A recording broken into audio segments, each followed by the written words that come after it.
Small ponds can be home to all sorts of aquatic animals, but many of them are tricky to tell apart.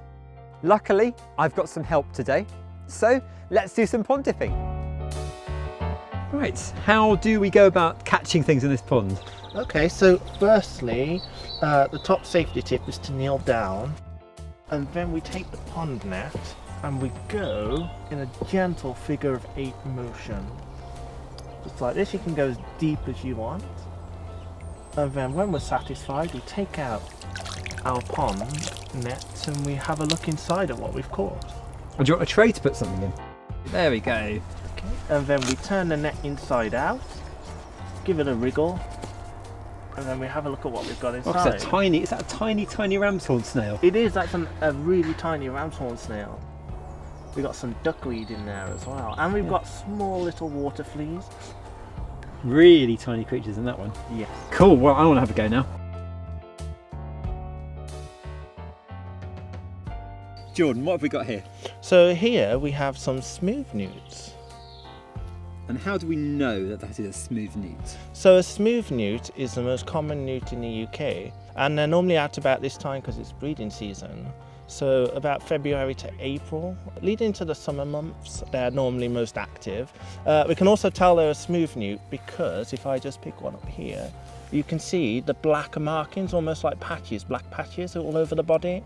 And when you turn them over, the male has an orange underside. It's quite bright, isn't it? It's quite striking, yeah. It's amazing. And something else that they have is a ridge, almost like a sail that goes all the way down the body and down to the tip of the tail. So we'll just pop him back there. Oh, wonderful. Fascinating.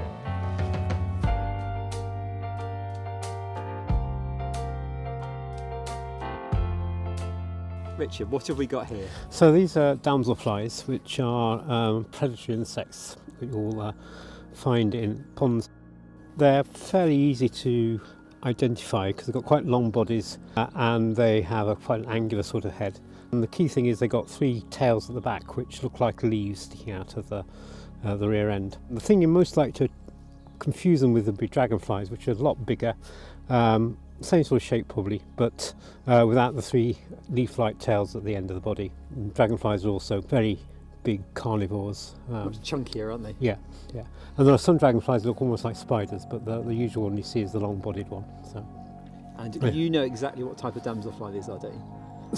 Yes, most of these are large red damselflies, which are one of the earliest ones to emerge. So they'll be emerging end of April, beginning of May. And you can tell them because they've got really big tails with a black cross in the middle of it. The others I'm not quite so sure about, but these are definitely large red damsels.